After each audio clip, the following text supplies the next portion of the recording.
will discuss high vitamin D levels, what can cause it, and which test can help figure out the underlying issue. Vitamin D is important for our bones, immune system, and many other body functions. But having too much vitamin D can cause problems. So if blood levels get very high, like above 200, it's important to find out why and whether it might be harmful. This usually happens when someone takes more than the recommended dose without monitoring. Blood levels over 100 to 150 are considered too high, and the level over 200 are often linked to taking too much supplement. Conditions like sarcoidosis or tuberculosis can make your body produce too much of the active form of vitamin D. These diseases can cause certain immune cells to activate vitamin D on their own, which bypasses the body's normal control. This can lead to high 25-hydroxyvitamin D levels as well as high calcium levels. Some cancers, especially lymphoma, can affect how the body processes vitamin D, causing elevated levels of both the regular and active forms of the vitamin. This can also lead to hypercalcemia or high calcium in the blood. In primary hyperparathyroidism,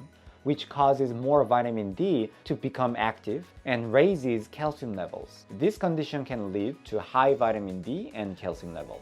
Though rare, getting too much sun or consuming lots of vitamin D from food could contribute to high levels, but the body usually regulates this well. When vitamin D is very high, it can lead to hypercalcemia, too much calcium in the blood. Some symptoms of high calcium include nausea and vomiting, fatigue or feeling weak, confusion or trouble thinking clearly, feeling very thirsty and needing to pee a lot, kidney stones, bone pain. If someone has these symptoms, we need to act quickly to figure out what's causing the high vitamin D levels and treat the problem. To determine why vitamin D is too high, we use several tests. Here are the most important ones: serum calcium and ionized calcium. These tests measure calcium in the blood. High calcium often occurs with high vitamin D levels, especially in cases of vitamin D toxicity or certain disease like sarcoidosis or hyperparathyroidism. Parathyroid hormone. This hormone helps regulate both calcium and vitamin D. If calcium is high and PTH is also high, this may suggest primary hyperparathyroidism. If PTH is low, the high calcium could be from too much vitamin D. 1,25-dihydroxyvitamin D, which is active vitamin D. This test checks the active form of vitamin D.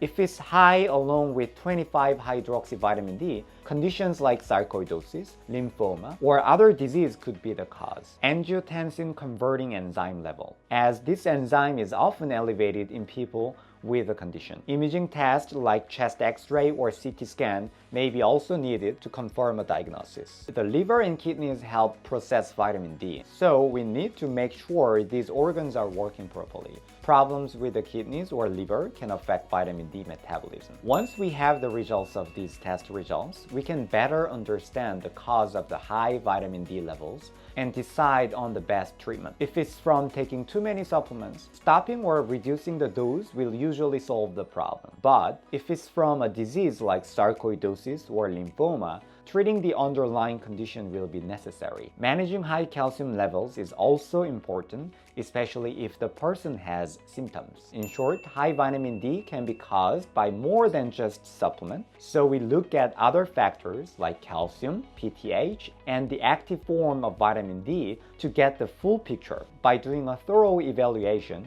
we can figure out the root cause and how to treat it.